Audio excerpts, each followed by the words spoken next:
Everyone, this is V. Here comes another podcast interview. I know I have gone on a lot of podcast interview lately, and I thoroughly enjoy doing this. I really do. I really love doing podcasts because it's just so fun to talk to people about topics that I'm so passionate about.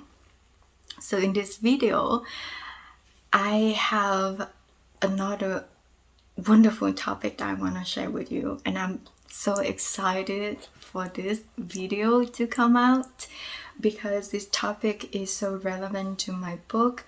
It is very near and dear to me, and I just think that it has so much insight, very useful information that you can actually apply to your life. So the topic that we're discussing today is the practical side of alchemy, how to understand and use the 7 stages of alchemy for manifestation. And so I reached out to Shane Pokroy from Underground Antics because we had the first interview, which was by the end of last year in December, and I posted that video just a couple months ago, and that video has the longest duration view ever on my YouTube channel. It's like 40 minutes. So I was thrilled that people actually listen to the message because I thought that if the podcast video maybe it's too boring, but I could not believe that people would watch it and listen to it for like 40 minutes. That's longer than most of my other videos on YouTube. So that's the reason why I'm excited to share with you this video, and if you can take note, because there's a lot of impactful, a lot of useful information that you can actually use to manifest whatever that you want in life. So this is my experience on the stages of alchemy, and I'm so thrilled to share it with you. And here you go, let's get into it. Hello, V. Welcome back to the podcast. How are you? Hi, Shay. I'm very happy to be back here because last time we had such a fun time talking about alchemy and Van life. So I'm excited to be back here and share more of my journey. And I think it's a very interesting topic today, and it's quite important because it's relevant to what we're going through collectively right now.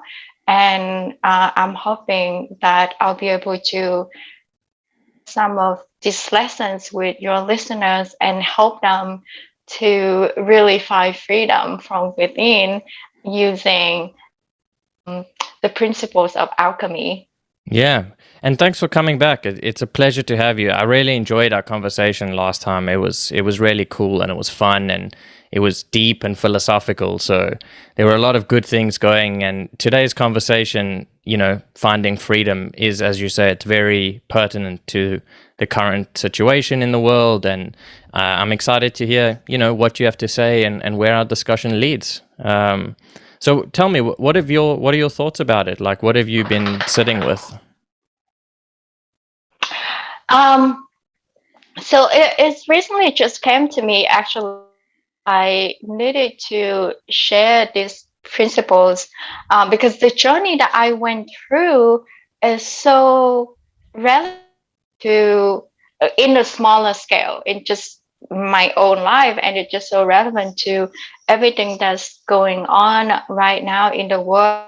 We are being so restricted, and so I just thought that if I was able to overcome that, how can I take that lessons and quantify it and break it down in the simpler steps, using the principles of alchemy, so that I can help other people to actually find their own freedom as well.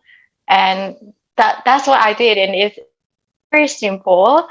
Um, but to apply it, of course, it can take some practice. And I think it's good that we uh, with this episode, because it's so connected to the previous episode that we talked about, but now it's more about the practical aspect of alchemy and how we can really apply it into our life, and are seeing how um, the applicable aspect of each different stage and how you can actually in order to help you gain the freedom from within.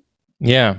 And I think it's very important to, go on to the sort of practical side of it, because it's all fun, talking about theory and all that kind of stuff, but it's the real world hands-on experience that, people sort of look for and need in order to make those changes, right? But so I tell you what, how about we start off with just a general sort of discussion on when you say freedom, right? What does that mean to you? Mm-hmm. What does it mean in this context? Because it means a lot of different things to different people in different contexts. So let's sort of just, define our terms before we get going.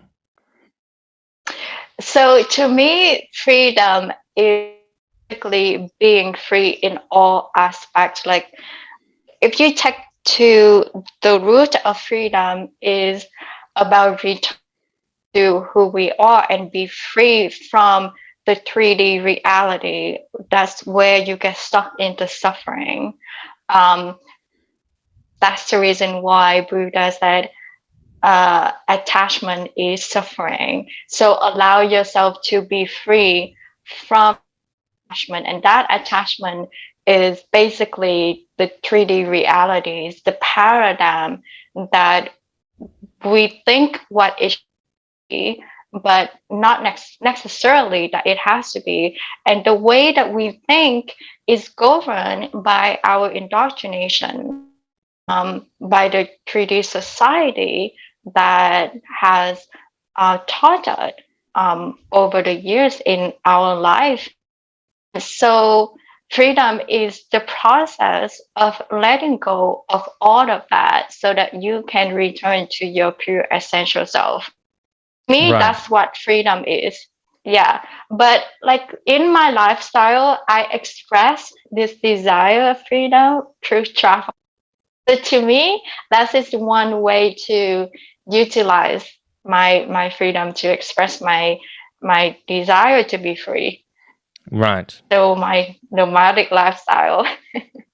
Yeah. And it sort of is one of the, it's a sort of an archetype, situation of freedom where you've moved out of the sort of normal realm of society, in that most people spend, all of their time in one place, just, maybe doing different things, but really, situated in a particular place. Whereas, you have this freedom of travel where you don't have to stay anywhere for longer than you don't want. You move as much as you want. There's no restriction on that.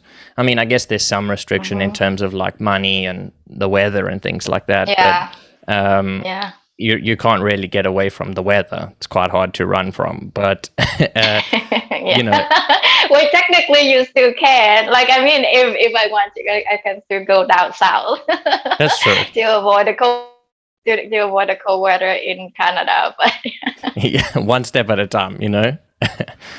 It's a lot more difficult that way. But yeah, so I mean, I guess this freedom that we're talking about it's really this inner sense of freedom, right? Where you feel free to be alive as you wish to be, which is complicated, because it's something that I think that everyone has this, like, I don't know about everyone, but certainly me and the people I know have this intrinsic desire to, be that way and not feel conditioned and pressured and stuck in a situation that they don't want to be in.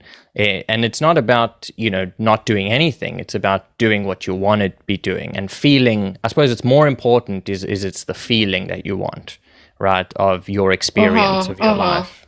But you haven't always felt this way, right? I mean, it took you a while to get to this point.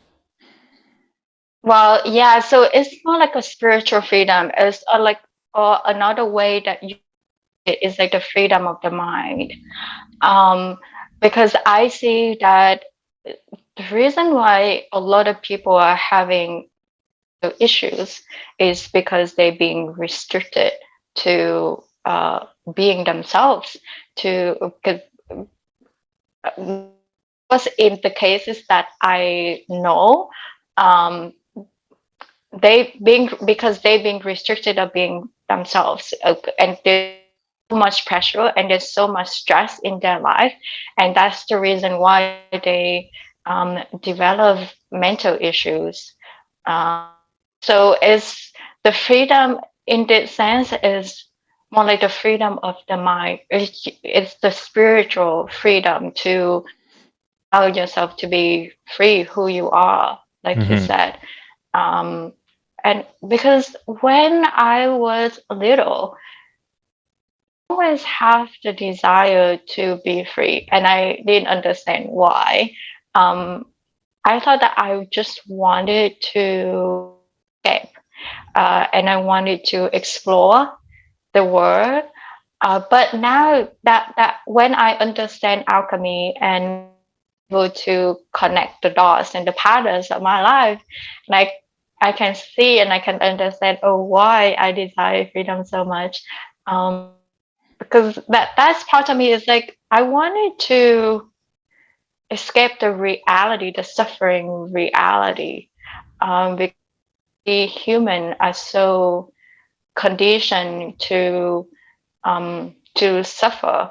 Well, if you know, suffer in some level, in some way, but that suffering and difficult times is what you have to learn, um, experience that help you to grow and evolve as human, evolve your soul uh, through the enlightenment stage, right? Right. And so that's the path of freedom that um, have to go through. Like everyone have to like return to their own essential self, like the pure self, and that's the reason we have the suffering. We have the difficult times because without any of that, we can't grow. But then we have to accept that these are the challenges that push us to grow and not to suppress us. So Hmm. it's all about the perspective and how you look at things. But of course, for some people, especially our society right now, that the concept of freedom is more financial freedom because it's very materialistic driven. Like you said, like a lot of people don't have this concept about freedom. A lot of people don't even know what freedom is. Um, and it makes sense because for some people they do not value the freedom, but for them it's a different value like families or um, comfort or uh, like love relationship. We all have different values, but if we dig down to the core of values, where it's actually root, it will always take us back to either study or that spiritual freedom that we really want. Because in any, even if your value is family and a relationship, you want to be free to be who you are in order to be in that relationship. So Yeah. it will always root you back to, if you dig deeper in your value, in your desire, it will always root you back um, at that level, that core level of your desire and what it is. Then from there, if you just keep following that path, it will lead you to your self-realization, as your path of growth or your path of healing. So not necessarily that you have to obtain freedom like I do, go traveling, Yeah. but it's just my way of understanding freedom and healing, because it's what works for me, not necessarily that everyone has to value freedom in that way. Mhm. But underneath it all, the spiritual freedom that we all really want, because we all want to go back to our sense of self, because um, that's where we can obtain the true happiness, right? Mhm. Yeah, and that makes a lot of sense, right? Where the sort of conventional freedoms that people talk about, it's like those are stepping stones to the inner feeling of being free to do or be, who as you are. I mean, like the financial freedom side of things, it's like, yeah, you want financial freedom, but what that means is you don't want the burden of responsibility of having to earn money to have food and have a place to stay, and because that's the society we live in, and you can't really get away from that, but you can change how you sort of perceive all of that, right? And what's interesting is, to me, is that, like, how so much of it is just how we think about our own situations, you Mm-hmm. know Mm-hmm. where we essentially entrap ourselves in these sort of ways of thinking and being and doing, and then we don't like it, but we might not have the insight, or the situation isn't quite right to sort of look within and be able to adjust our belief systems and change how we see and understand things to sort of move into a different way of being, right? Yeah, yeah, yeah. Like, well, and because when you look at the way our society actually function right now, that financial freedom that we all want to be rich and we all want to be successful, right? But is that also driven from the higher self, or is that driven from the negative ego also? Because what have been driven us is from the negative ego, right? Because like, I just want more status, I just want more fame, want to be rich. Like you said, I don't have to take responsibility for anything else. So it's selfish in a way, because even by that negative ego, and that's why it's the materialistic freedom, and that's the illusion that we think that we get. And that's how, because we have been functioning that way, that's the reason why we are in this global crisis, restrict ourselves from having that true freedom, because the negative ego would be like driven out of fear, and fear of loss. We're afraid that we are going to lose everything, so we try to hold on everything, and we're afraid that there won't be for anyone. So that's why we are hoarding all of our resources, and we are not sharing. And we think that is, but that is actually driven by fear, and fear is contractive energy. So the more it constricts, the more we're being restricted. So that freedom that we think we're getting is actually an illusion, because not an expansive energy. But if we allow ourselves to look at freedom in a way of everything is enough, that we're not afraid of losing our resources, and we're not afraid of not enough money, then we have enough for everyone. And so that's the expansive energy. So that would be able to expand ourselves. That's how we're able to have more freedom within our zone and within the world. Mhm. You know, it depends on like the two wolves, like which one is we feeding it to, right? Um, so because been driven so like by fear, and that's clearly by the ego. And that's the reason we have to let go of that control of that paradigm. And that brings actually discussing right now, it brings us to the first step of alchemy, right? That I was going to discuss how we're going to get ourselves into the freedom to let go of our old and outdated idea what freedom really is, so that and allow the new sense of freedom to actually emerge and let us on the right path achieving that true freedom. But yeah, we have to let go the the old image, the old paradigm, old indoctrination that's no longer working, in order to set us on a different path. And Yeah. so that's the first step.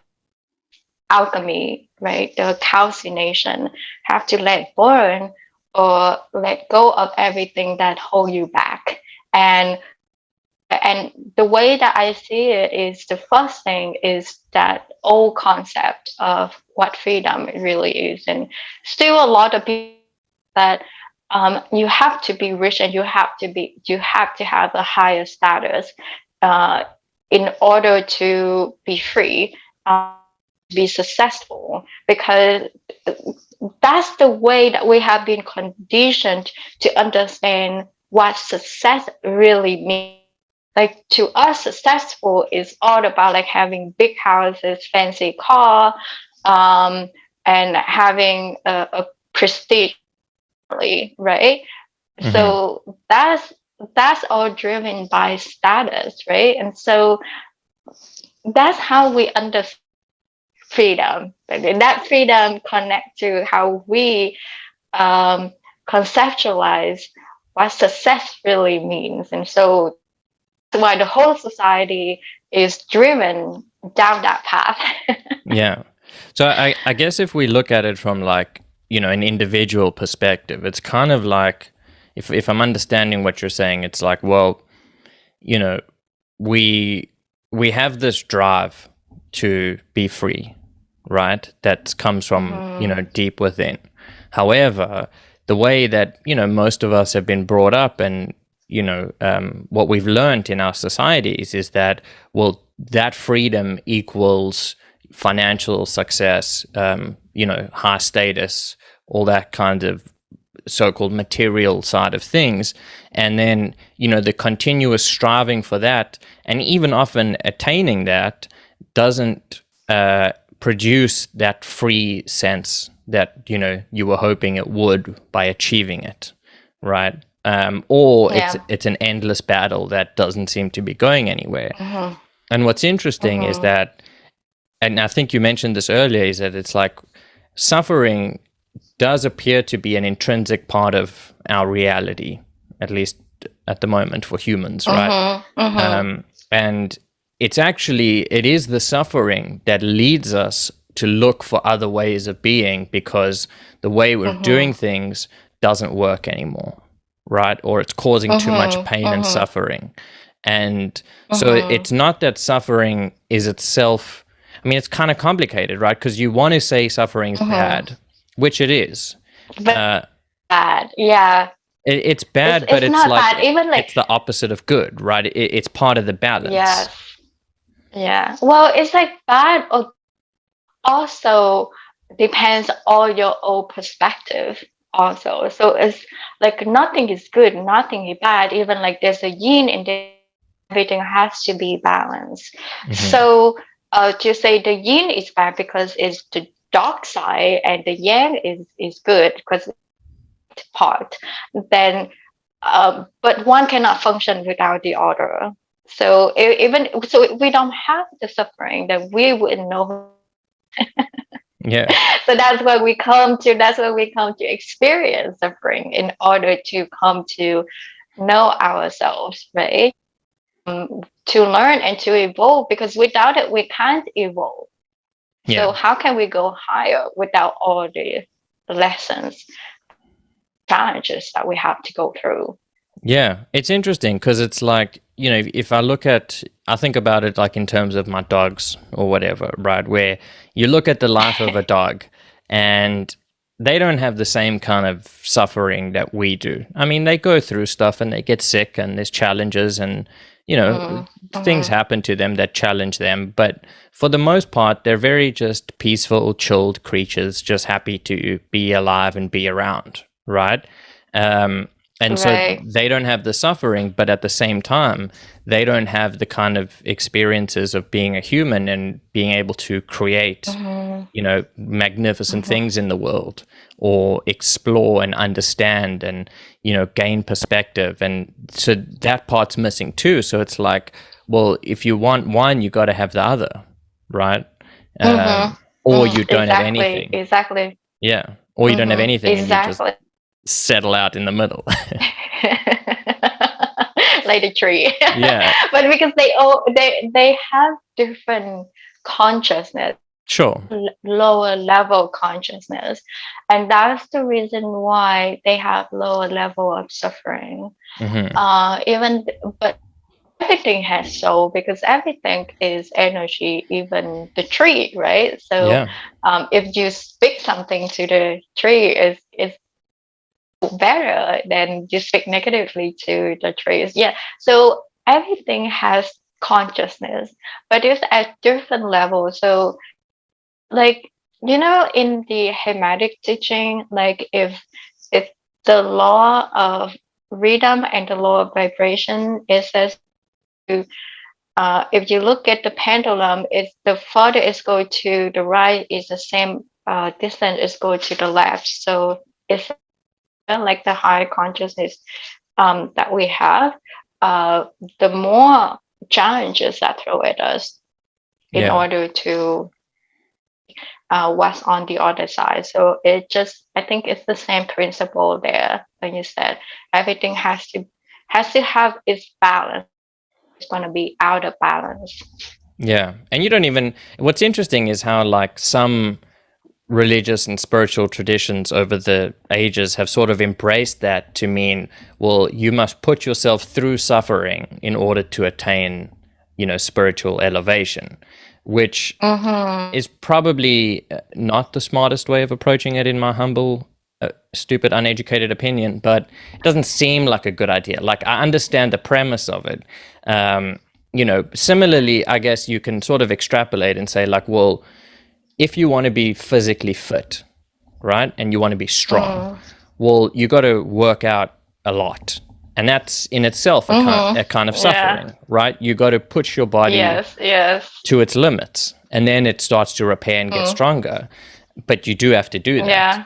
So there is some element. No pain, no gain. Yeah, no pain, no gain for sure. So there is some truth to it, but it's like, how does one navigate that successfully without, doing it too much in one direction? I guess it's a personal balance that you sort of have to find, right?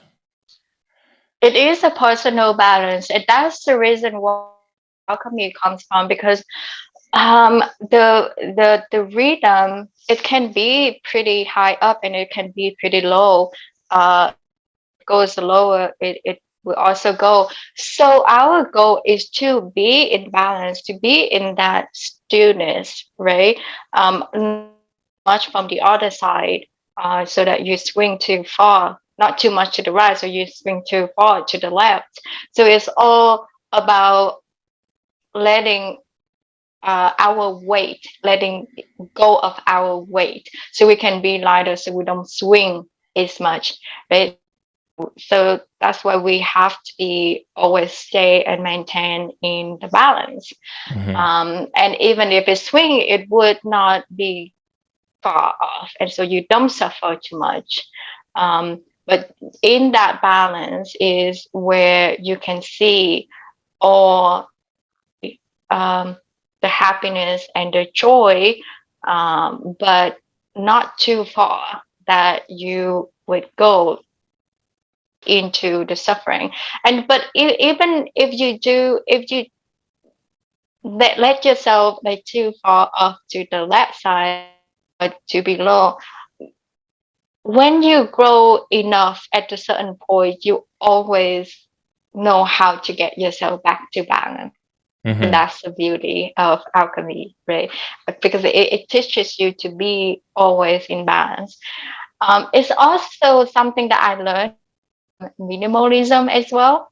Mm-hmm. And that's the reason why they said less is more in a sense.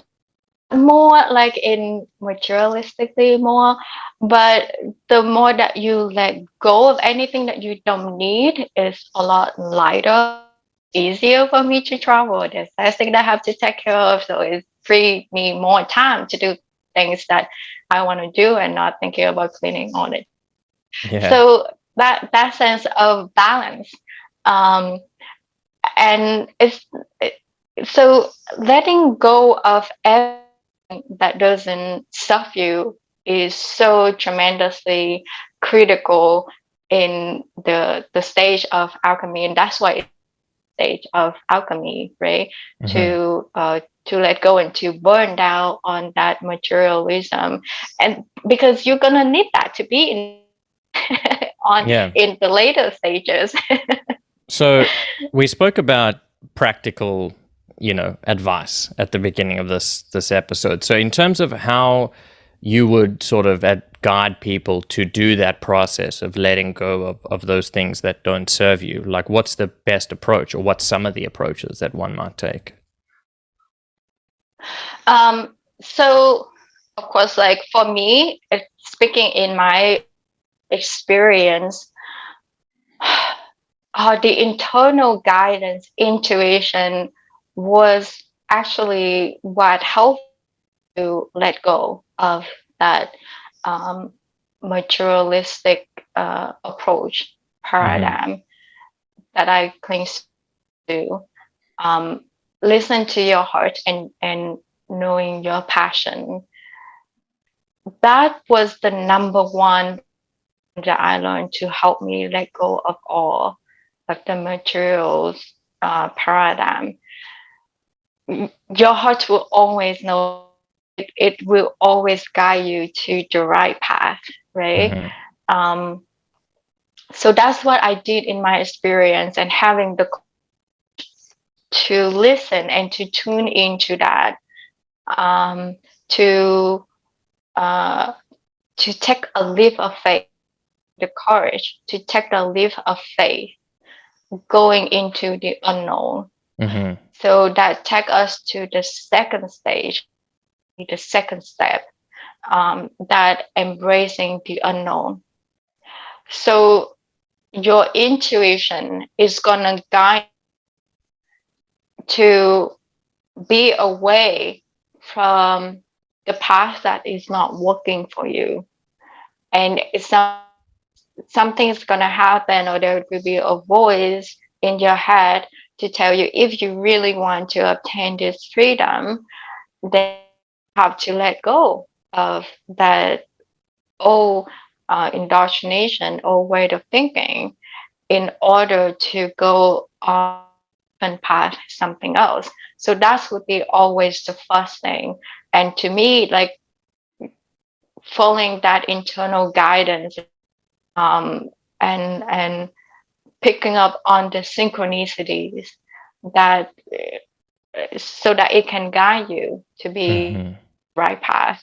And having the courage is so essential in order to do that, because it's so scary to go on a different path that you familiar to.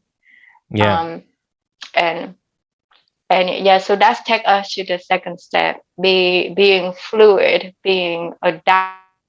So the second stage is all about um, this solution. This solution is like of water. Like we have to embrace the unknown and be flexible and be adaptable with um, uh, this the current circumstance. So that we can see as we are like water and we are fluid and we are adaptable. Mm-hmm. That's how we're gonna find our freedom Yeah. later on. But courage is like the connector between the first and the second step, to get there, because it's very scary to go into the unknown, knowing what the outcome would be. Yeah, and I think that's a really excellent point about courage being so fundamental, because it is scary to make big changes and to follow a voice that might be telling you to do, something that no one else around you is doing or might be happy with. Not recommending people do anything stupid or dangerous, but this sort of intuition that we're speaking of is more of the guidance towards fulfilling, what fulfills you. I mean, that's not an eloquent way of saying it, but it's about, what feels right to you, just within yourself, and that does take courage, because it is scary, especially venturing into the unknown. I mean, that's arguably why, most people don't change when they could, is because they'd rather remain in the relatively unhappy place that they are now, that they know is the case, rather than risk the unknown, which may be better, but it may be worse, as our mind tends to imagine it would be, right? And so we sort of evaluate this weird risk-reward ratio.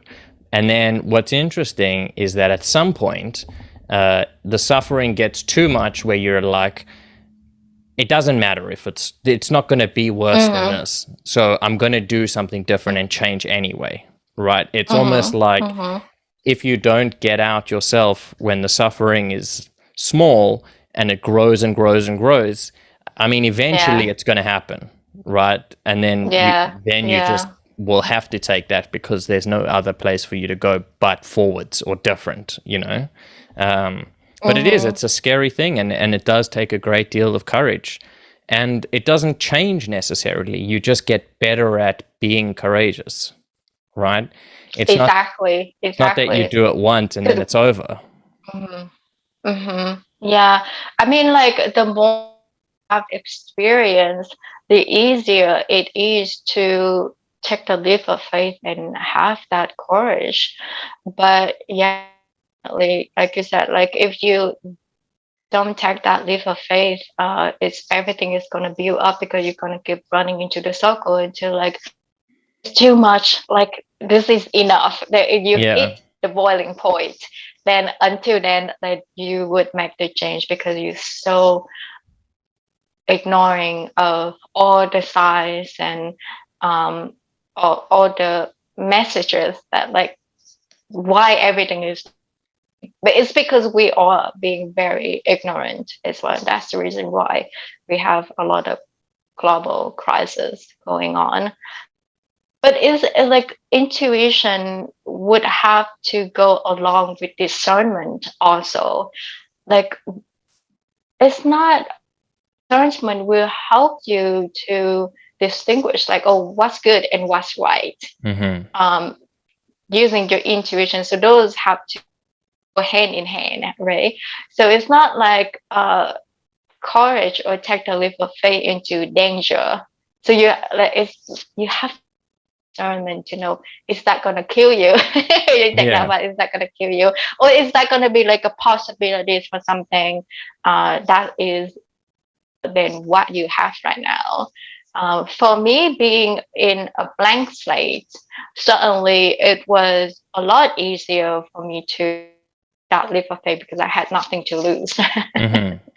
Yeah. It's interesting how that happens, right? Where sometimes you don't even get to make the choice. Like, I interviewed a woman on the podcast a few months ago who, she wrote this wonderful book called How Losing Your Job Could Be the Best Thing That Ever Happened to You, right? Her name is Eleanor Tweedle, sorry.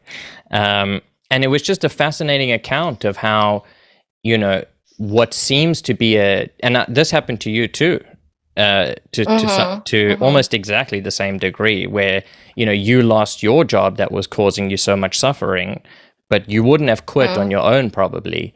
And yet, as devastating as that is at the time, which it is, because your world starts to feel like it's crumbling from underneath you, right?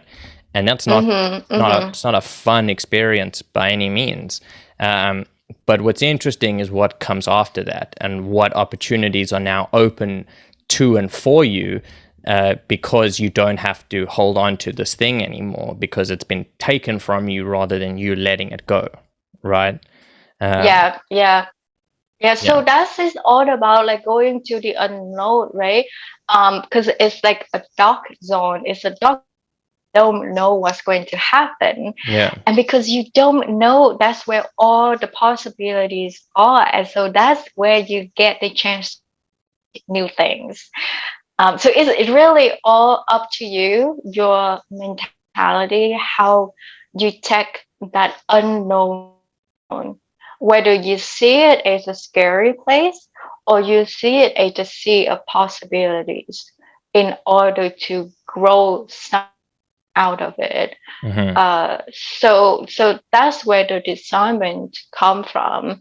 You have to know the difference and have the right mindset and perspective in order to utilize this stage and to make it work for you. And do you think that takes practice? Certainly, yes. I think it's more than practice is having the awareness in order to have the right mindset to get through that stage, because that mindset is going to help you to be more flexible and more adaptable, to be more fluid, that you can maneuver through on the cracks of that unknown in order to create possibilities, the outcome that you want to create. Right. And and it's all about like taking baby steps, right? I mean, you can jump in the deep end if you want, but that's might be a rough ride. But it's like cultivating this sort of inner intuition, whether you do it through meditation or a yoga practice or something like that. Usually, it's some sort of involvement of learning to be silent, right, and listening to what comes from within, which isn't easy for most of us because we've never really been taught how to do that, because our parents and grandparents, no one's ever really done that. I mean, maybe a few here and there, but it's not the primary mode of existence in our current world, right? But it's actually becoming a lot more popular, which I think is a consequence. The whole mindfulness movement and meditation and yoga is becoming very, very popular. And I think that's a very good thing. And I think it's in response to the increased amount of mental suffering that people are facing, where more and more people are looking for a way out, right, to end the suffering. To have a better life that they sort of intuitively know is possible for them, right? And that's the reason why we're having this discussion, which the message out there, right, to reach as many people as possible, just so that they know the solution out there, their own suffering. And it's really up to each individual how they want to check and whether they are ready to be on the journey also. Because sometimes I see that when people are not ready, the message would not come to them. Even there's messages or there's solutions there, they want to perceive it or understand it in order for them to get out of it, unless they are ready. Yeah, it's weird how that happens. I mean, it's happened to me too, where I've like bought a book or something like that, and I've read it, and I was like, yeah, okay, it's fine, and then I put it down and I forget about it, and then a couple or a few months or years later, something just sort of goes, read that book again, see what happens, and all of a sudden it has this like significant impact, whether it's a mindset change or something just clicks or feels right, and it all of a sudden takes you in a direction that you need to go, but that I wasn't, and one might not be ready for the first time. So it's very interesting how that happens, eh? Yeah, it's all about the divine timing. It's like your soul knows when Yeah. you're not. It's when you're ready to go on that journey, like it's really gonna push you. And of course, you still have the free will to go against it, and that's why you suffer. Yeah. The more you keep going against, just gonna suffer. That's why we have to be fluid. We have to be adaptable and be acceptance of our external circumstances, well, in order to change. But yeah, so and also that change is inevitable, right? Which is something that most people struggle with, myself included, because we don't like change for the most part, because change is very unpleasant and it forces us out of our routine and habits, and it's not very nice. Even if the change is for the better, the transition period isn't great. Not always, and sometimes it's a lot worse than others. It depends whether the change is benefiting you or compromising you or whatever it is, but that transition period is very difficult, and so most of us will avoid it for the most part. And yet the world is changing, or the whole universe is changing and evolving all the time. There's no way around it. Right? And so for me, it's like, if I can adopt the mindset of like, okay, shit's going to change, right? Regardless of whether I like it or not. Now, I can either be on board and just go with the change and make the best of it, or I can, try and fight the mountain or the river, try and stop the river flowing, I think is the analogy that's often used. It's you'll just tire yourself out and get frustrated instead of hopping on a boat and just sailing with it, right? Yes, exactly. But so that's your choice, right? Whether you want to go with the flow or you go against it. The more you go against it, the more you suffer. Yeah. So, but often we don't see that flow of life, that river of life. Yeah. That's why we go against it, because we are just stuck. We're just so stuck with our way of thinking. We just think this is the only way that's right.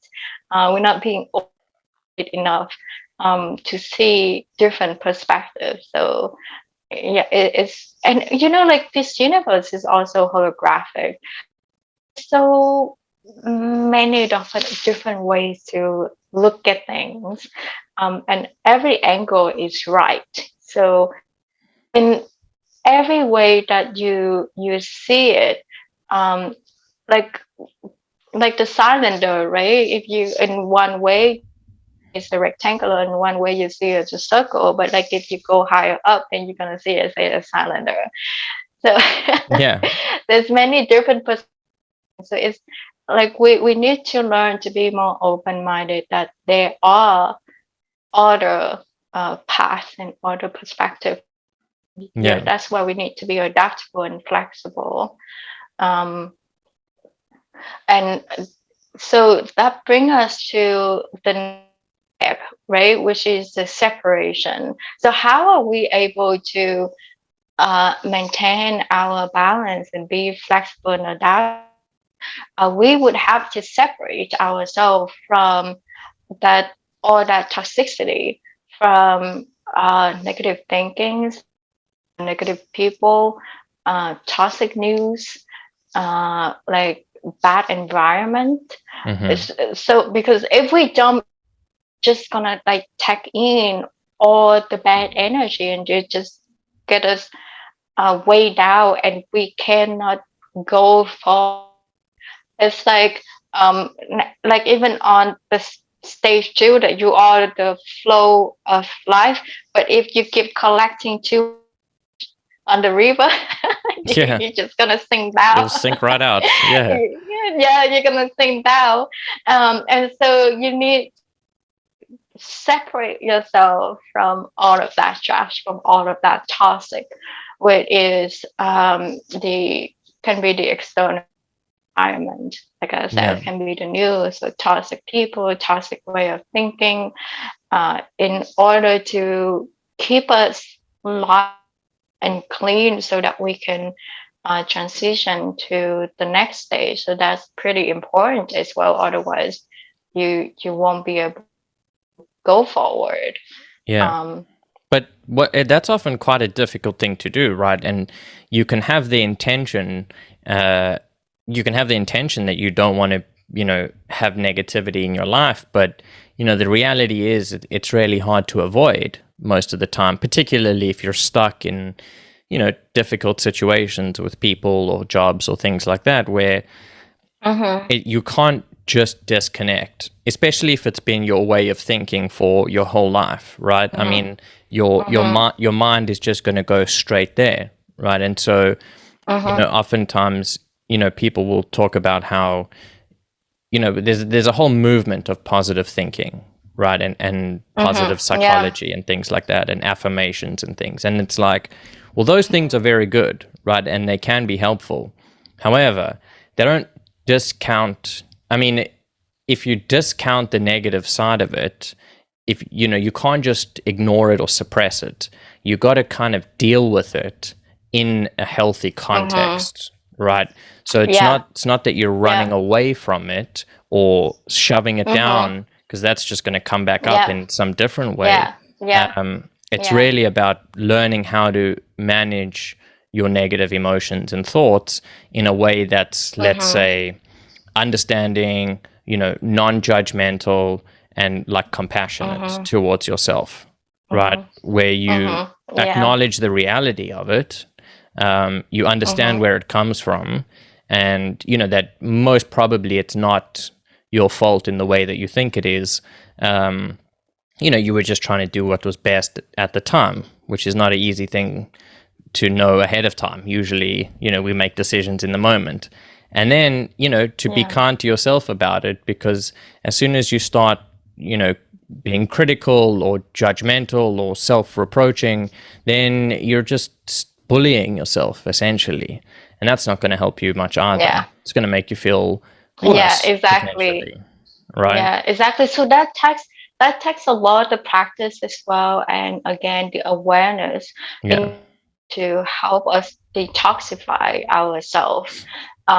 So if you can't like disconnect your external environment, we have the meditation in order to help us unplug, and that is how we're able to separate things, like separate ourselves and have that just for ourselves, like to cleanse our thoughts, our energy, to be balanced state, in order to help us maintain the right mindset and the healthy mindset forward Mm-hmm. as well, and not being affected or influenced by other people.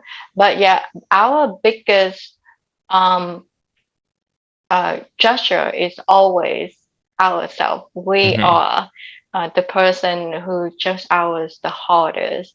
So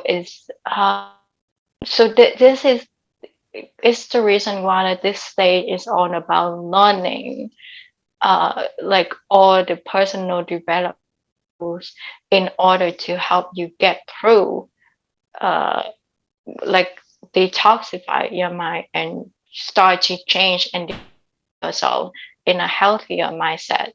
So Mm-hmm. you're gonna need a lot of tools here and a lot of meditation, in order to separate ourselves from the previous, uh, from our previous self. Actually, not Yeah. just separate from the environment, from other people, but also separate our new self to our old self in order for us to go to the next level. And that's the reason why this stage is called a separation.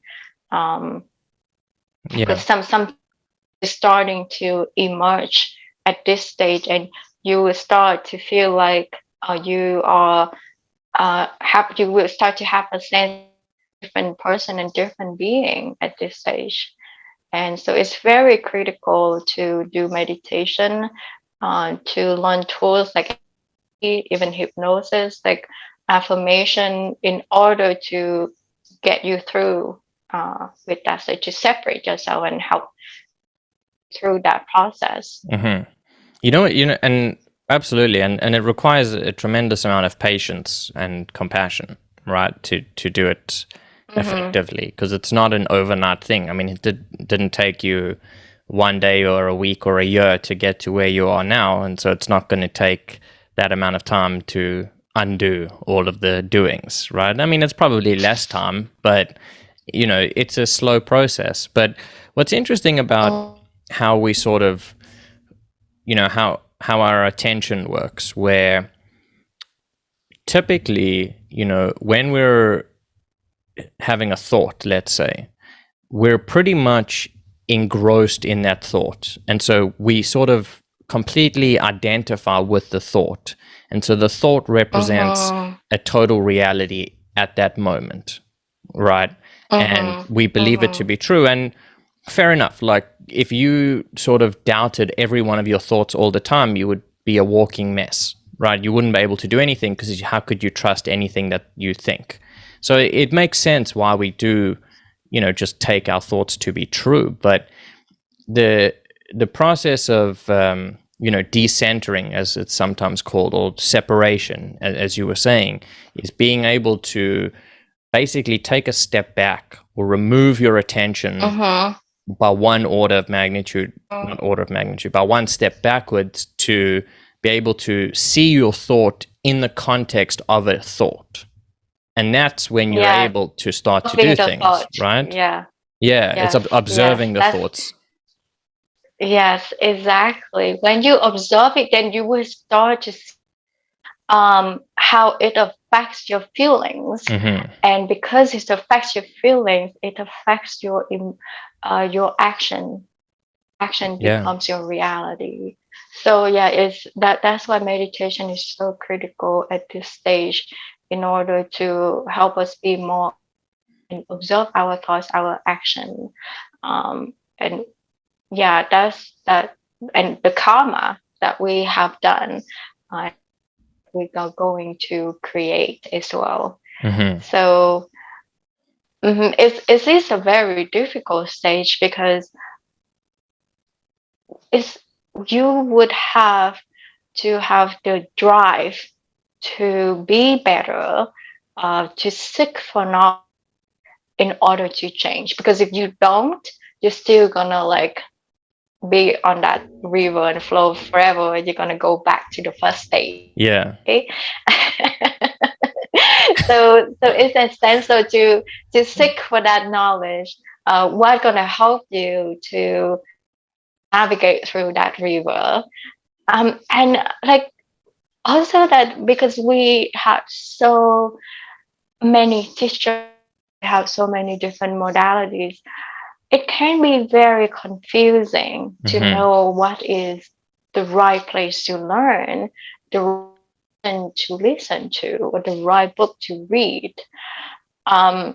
So this is where you also have to use that that you learned from the first stage and applied it again here on this stage, the third stage of this, to help you find the right path, the right teacher, the right knowledge that you need to know, to help you grow through that stage, to help you with that separation, the right teacher, or the right meditation. Even for me, it was not even I started with mantra meditation. Like, all the meditation were just so difficult. I couldn't just it was really boring. So it just to sleep. I could not control my mind, or even observe my thoughts. But even so, with mantra, even if it's not about observing, but it helps you to focus Mm-hmm. to that mantra only. And sound has a healing and it can really cleanse your energy. It has an impact on your aura, and that's how it helps you heal. So as we go through the stages, we also increase our intuition in order to help us navigate what's right and what's wrong for us, what's the right modalities that to check at this time, and pay attention to the synchronicities that happen as well, because often that is the help. Actually, I see synchronicity as help. It's like Yeah. an omen from the universe that's kind of got like go here, like listen to this message or listen to this podcast, watch this video. Is gonna like give you some insight that's gonna or the knowledge that's gonna help you with what you are seeking Yeah. for the question that you have is gonna help you. So pay attention to those little things is so critical Right. because that's gonna give you on the right path. And I think that what's interesting there as well is how it also requires a level of, let's say, faith.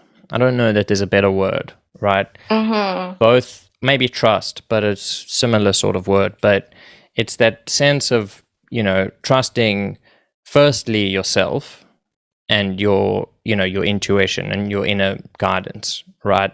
That will lead you to better and better things. And that's not easy necessarily, but that's one of the components. But on the same line, it's also a faith in the universe, right? Or in God, or in Mm-hmm. some sort of higher power, whatever you want to call it, to know that, the synchronicities mean something, let's say, because without it, you just don't see it that way. And this is not a sort of a debate about whether God exists or not. It's just a matter of like, in the paradigm that we're speaking of, that's one of the components, is to have this Mm-hmm. trust that there is something greater, and that this greater thing is a supreme good, let's say. And so where that guides you is really what is best for you, right? Or Mm-hmm. where you Yeah. feel yourself being guided. I mean, it's different ways of saying the same sort of thing, right?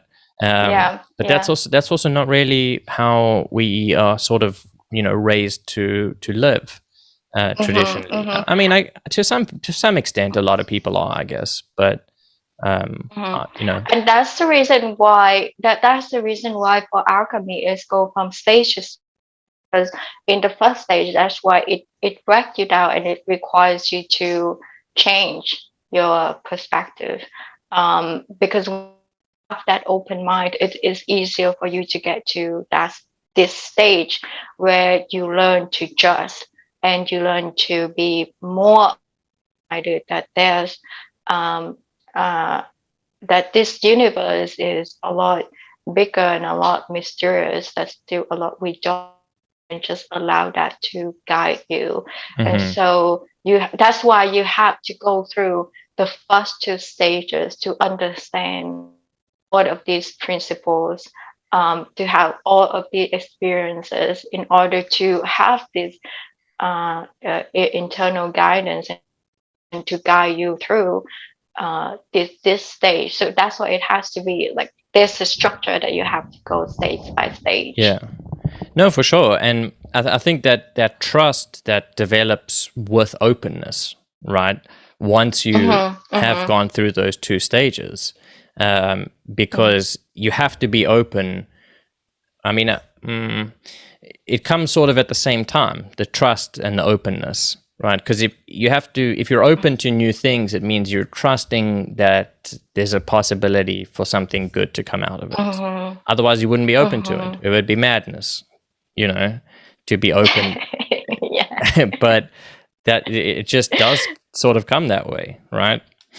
Yeah, yeah. So as you can see, lot of lessons that you learn in each stage, but these lessons are there for a reason, because you need to carry on to later stages, which require a lot of persist and inner drive in order to get to that level of freedom, right? Because that's why they call it the hero journey, because it requires the courage, the and to the, listen to the heart, and learn to know the omen, Yeah.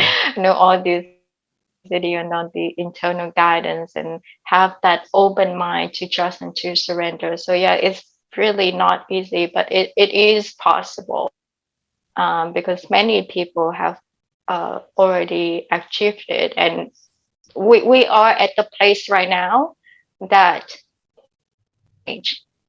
we're just gonna keep suffering, so we have to, you know. Yeah, yeah. So it's really push you to be uh, regardless. And I'm like, whenever I hear stories about people that changing their trajectory, their old job anymore after the pandemic, I'm like, that's good for them. You know, Yeah. they go on a different path, and they try something new. They follow their passion. I'm like, yeah, that's the way to do it. Like, something has to change if we want the world to change. Yeah. And so it's the only way for us to be open-minded at this time, uh, to uh, to get a better outcome. Yeah. And that change comes from within, right? Like the first thing you got to Mhm. change is yourself. It's very difficult to make significant good change in the world without it first coming from within. Otherwise, how do you know what you're doing is good or bad, right? Or not good or bad, but helpful or unhelpful, let's say. Mhm. Mhm. And so when we are able to get through with the separation, this is the time that when we actually separate ourselves from that sense, that also this is the time for to basically utilize whatever sense of freedom that available to us, and make the most of it. Mm-hmm. Right. So for me, that was the time that I travel, because that's how I express my freedom. Right. So everyone have different way to express, either being themselves, or drawing, being artistic, or writing. So utilize all that freedom that you have, and to build the foundation for the better stage, the later to get to that ultimate point of freedom. Mm-hmm. Um, because when we are able to realize or make the most of the freedom that we have, it will allow us uh, to have the feelings of free. And Mm-hmm. when we have that feelings of freedom, then we will be able to make this energy out there to the universe, and that's how we get it to reciprocate back into our life. So at the way that I did that, so in my example, right? So when at the time that I was in Vietnam, um, because I loved traveling, and I wanted to be a know being a Vietnamese citizen. Um, because I cannot travel around the world, but there's certain places that I travel. So I make the most of my time, of my traveling time in those places. I can actually travel to, and learn to see the beauties from it, and make the best experiences And for me, that was Southeast Asia, and it Mm-hmm. was the only place that I could travel to without a visa, right? Um, and I was able uh, to find that path of freedom. I was able to build foundation sense that I'm not afraid anymore. Like no matter what happened, I'm okay being here. So that would take us to like the fermentation and the right. So now we are at the conjunction when we utilize, when we separated ourselves, and now we utilize senses to create a better foundation. Mm-hmm. And so that's how I created mine. So it's like even if I cannot travel to US, I cannot travel to Europe, but where can I travel now? That's my way of expressing freedom, right? Yeah. And I'm out, and my mentality was like, I'm just gonna make the best time out of these countries, and they're just to explore. Even like just only a couple of years, not just it's not enough to explore everything. And my mentality, if I cannot go anywhere else, if I have to get stuck here, then I'm just gonna spend my life exploring these places and make the most of it. So Mm. that to bring to the next stage of the fermentation to let go of the control of the future. Right. Right. So because we can get stuck um, in controlling, because controlling is actually, and the more you control, the more you're afraid. So controlling is driven by of the fear of loss. You're Mm-hmm. afraid you're not going to get that. Um, and so when you're driven by that fear, then you're going to bring that contracting energy back into your life. That's how we manifest and attract things, right? So that's why it's critical to know of that control, what that future would be like, Mm-hmm. but instead allow the future to emerge from where you are right now at this stage when you create your foundation at exactly where you are. So the lessons of here and now is very critical for the conjunction state. So you Mm-hmm. have to understand, you have to be in the present to make the most of your present, because that's the foundation you're going to the future. But you have to let go of what that future is like and allow that future to emerge on its own with this foundation, because that's why future and the past doesn't exist. We only exist in the present.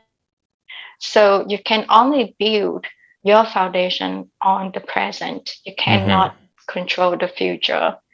um And you can't so change the past. that's what. Yeah, we cannot live in the past and have that control your present, because you're not in the present. You cannot make the most of your present if you live in the past. Mm-hmm. Um, and so that the fermentation is like you have to have that inner passion and inner drive to guide where the future would be. So for me, that passion is traveling, but for you, Shane, it can be else, right? But you have to use that passion to create that foundation, Yeah. because that's where you're gonna build your freedom. Yeah. And cultivate it, right?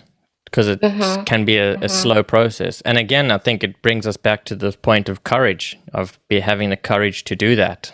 And, mm-hmm, because mm-hmm, it might not be what's the easiest in the moment or the most comfortable. But, if it feels right, it's something that's worth pursuing. And yeah, I mean, the focus on the present is always just essential, as you say. It's all we have, right? And mm-hmm, mm-hmm. to while I think it's probably reasonable to plan somewhat for the future, uh, it's important to sort of keep an open mind about it and how it will go, and not try and force things to happen. I mean, even in the statement of building a foundation in the present, that's done considering the future.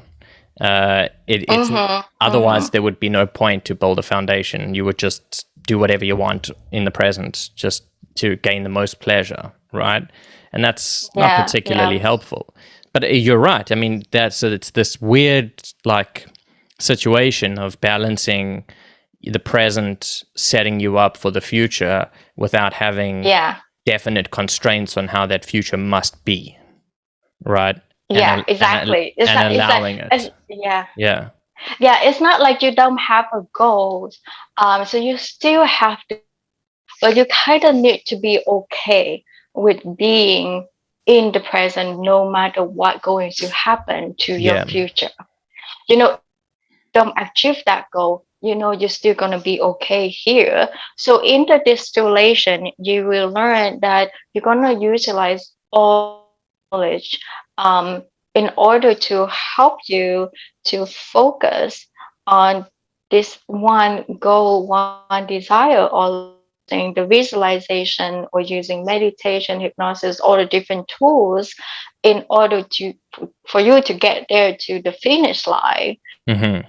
So that sense of future is there, but in order for you to have that vision, create a vision or meditation, because that is driven by your passion, right? What you want to create in your also, and whether that desire is rooted in a positive ego or in the negative. Right. So the positive ego is like in a higher self also. So every stage that you need to be aware that you're not going to constrict yourself by that negative ego, so that you can only allow yourself to expand in order to go through and get to the finish line. And so if your mind think that the future have to be exact, um, and I'm afraid I don't do this, I won't be able to get there. So get into controlling mode, and so that's the part that we need to let go. But so in the distillation stage, you would have to know what is your desire that you want to build for your foundation also, and allow that to emerge. And so you use that exercise like visualization or meditation or hypnosis or whatever in order to help you build that future. Mm-hmm. Look, but at the same time, you would have to let it go. You can't control it, right? So that's, but when you able to have that feelings of being free, when you already have the foundation, doing meditation and doing visualization is because you will have a higher vibration when you have already have this sense of freedom. You will have a higher vibration, and that's the reason why you can manifest out of this high vibration and not being constructed in a lower vibration through the mentality. So that's what I mean, that you have to let go of the control and just allow that to take place. Oh, no matter what, knowing that you are still okay and you are still free here. So in that sense, it is a little bit tricky to understand, but once you grab it, that is when you can actually manifest things. And that's why it's not easy. It's manifest, because you always have to be in that present. And it's interesting that, like, it's also probably something that, there's never really a finish line. There's always going to be things that grab you, or that, so it's a constant process of being okay with, all of a sudden facing a fear that you have, or trying to control something and then being able to say, oh, I'm doing it again or whatever, and then work towards, releasing that control or letting go of whatever it might be, and then not, making a whole story about that, oh, you're not at the place where you want to be, or all these kinds of things, because then you're just getting stuck again, right, in the future or the past, where in versions of you that you think should be the case that aren't. Whereas, to be fully present is to fully accept where you are now within the context of, the broader picture of things. Yeah, so the way that I see that for the collective is that accept that we are in the pandemic now and that we have, but knowing that we're still gonna be okay. So you have to know that we are gonna be okay. We are gonna be fine, and utilize that as a foundation and do whatever you can to express your own freedom.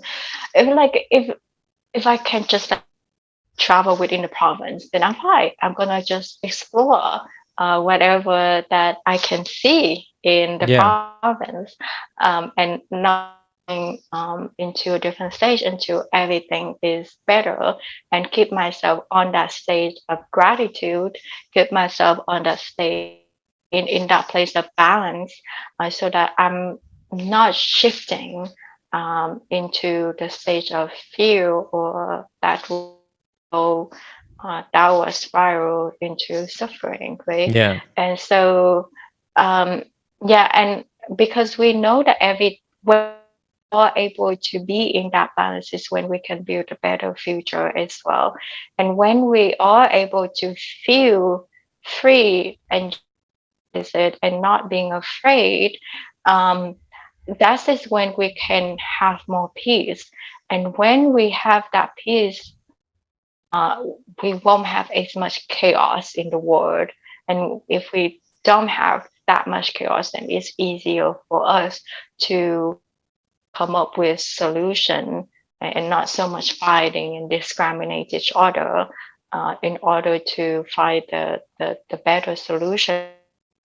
But as we are all free and having more peace, it's just slowly going to ease up the restrictive energy in as well. So things gonna start to be more harmonious, and solution is come up over time in order to open up the world more, and we have more peace. Yeah. So it is the place of trials and tribulations, right? And knowing that, yeah, still make mistakes, but when we learn to utilize all the lessons and the tools that we have, to gain that peace, that's why we have to give like try. That's why I say trials and tribulations have to keep trying, and the distillation phase is like going up and down, up and down. This means that you utilize already have and bring it down in a practical matter, and then try it again until that stage is completely perfected. And like you said, there is no finish line, like clear finish line. However, there's many mountains, so there's many there are many peaks. So when you get to the peaks of that mountain, when you already obtained that freedom, it's important to recognize it, acknowledge it, and celebrate it, because that's where we're going to find the confidence in order to keep next mountain, go to the next finish line, and keep expanding ourselves. Because if we don't get to that top, we don't get to that peak, we will have the confidence to expand, to keep going further, to go to the next mountains. Yeah. And so that's where the coagulation is, when you get to the victory point, to have that philosopher's that you have already accomplished this far, you have already climbed up to these mountains, then everything else is going to be possible. Everything else is easy. Um, so that's why I said in my last episode, right? Alchemy is forever changing, and there's so many circles, so many cycles that you have to keep going through, and there's point, but doesn't mean the suffering is forever. Yeah. because you already raised your vibration, so the pendulum swing too much anymore. You don't feel like too much uh, uh, disturbancy anymore, but it's more like more in the balance, and things are easier Yeah. and more harmonious. An easier flow.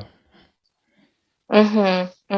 It's not too much Ups and go downs. up and down. Yeah. Well, listen, I mean, this has been a fabulous conversation. Thank you. Do you have any sort of last thoughts that you want to add, or, any final messages for people? I think it has been a very long and interesting talk. So I just want to recap, right? So Sure. on we talked to, so like to obtain our freedom, like spiritual inner freedom. So the first stage is the calcination, right? So like of our own paradigm, our own way of thinking. And the second stage is the dissolution, to be fluid, to be to embrace the unknown, and have the courage to take the leap of faith to go into that unknown.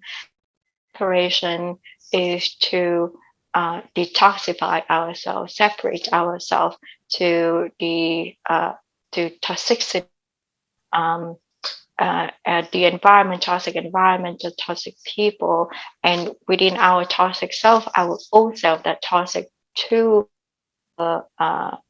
inner being, as well as separate all of that. And the conjunction is where we utilize everything that we have in order to create a foundation, be here and now in this present, in order to the foundation, and make the most of it, and be free from here, so that we can create more freedom later on. Then the fermentation is to let go of the control of the future, so we don't get restricted what the outcomes would be, but let the outcome emerges from the foundation that we build. And then the distillation is to um, uh, just focus. The distillation is on about visualization, focus on that one goal that we want to achieve, which is the better freedom, higher freedom for us and for ourselves, for the planet. So when we are able to focus on that, um, and do all of the exercises in the lessons already know, and using visualization, any kind of modalities that for manifestation, right? This is like that at the distillation, and the last stage is coagulation, the philosopher's stone. When we get to victory lie, it's important to embrace that, acknowledge it, and celebrate it.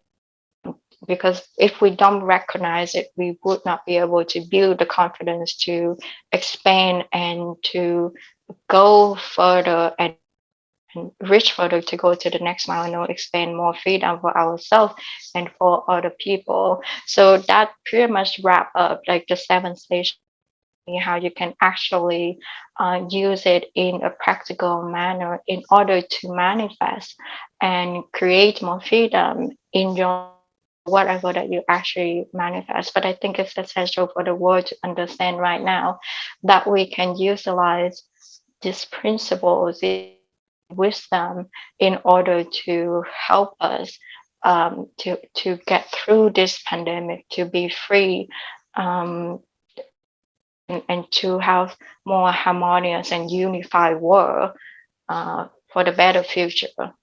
Yeah. That was a great sum up, I think. And I totally agree. And I think that there's a lot of good things to come in the world, despite the current difficulties. right? Where can people find you on YouTube, on social media, you know? Yeah, so I have a website called Living Through Alchemy, the title of my book as well. So all the discussion that we have today and in the last episode is very much related to my own story, how I walk through this journey of alchemy, my experiences going through these stages. And so you can check it's on Amazon.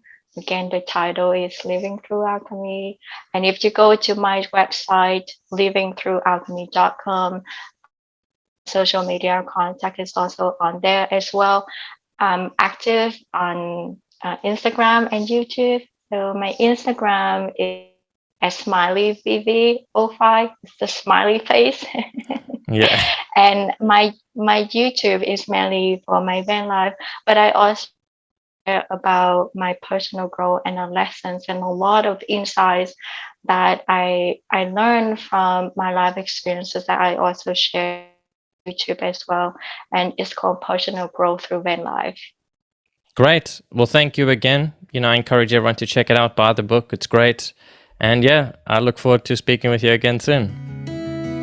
Thank you so much, Shane. Take care. Hey, if you enjoyed the contents of this video, perhaps you would also like to check out my book, so visit my website livingthroughalchemy.com to download a free chapter.